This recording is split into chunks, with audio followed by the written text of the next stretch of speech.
In today's video, I'm going to teach you how to connect Calendly to your Apple Calendar. If you find this useful, consider subscribing and liking the video. Let's dive right into it. First things first, if you don't already have a Calendly account, you'll need to open up Calendly and sign in. You can do this by navigating to the Calendly website in your browser or by opening your Calendly app if you've downloaded it on your phone already. It's really quite simple. Just enter your credentials and you'll be taken to your Calendly dashboard. Once you're all signed in, look over to the left side of your screen. What you're going to be looking for is a section called Integrations and Trala Apps. This is where all the magic happens.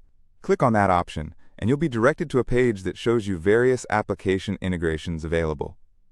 Now on this page, you can search for Apple or specifically for iPhone.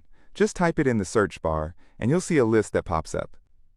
Once you find the Apple Calendar integration, you'll want to click on it.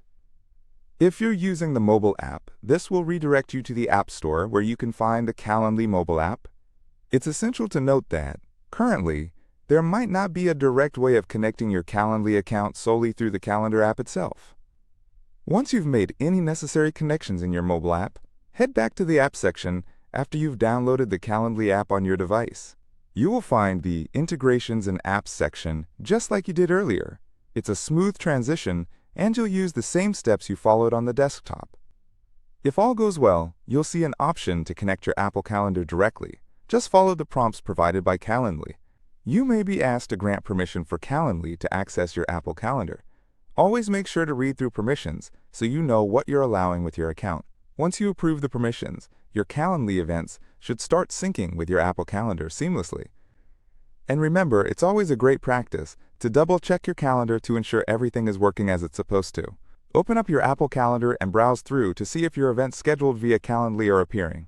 This syncing can really help keep your schedules organized and help you avoid those accidental double bookings. Interconnecting these platforms can drastically improve your scheduling efficiency. Just think about how much time you can save by not having to manually enter each appointment into your Apple Calendar when everything syncs automatically. Plus, it means you can focus more on the meaningful interactions with people rather than getting bogged down with administrative tasks. If you find that you're facing any issues during this process, don't hesitate to check out the help articles on Calendly's website. They offer comprehensive resources and troubleshooting tips to guide you should any problems arise. In summary, connecting your Calendly to your Apple Calendar doesn't have to be a difficult or time-consuming task. Just be sure to access your integrations, search for Apple, and connect as instructed. I hope this step-by-step guide has cleared up how to connect these two essential tools.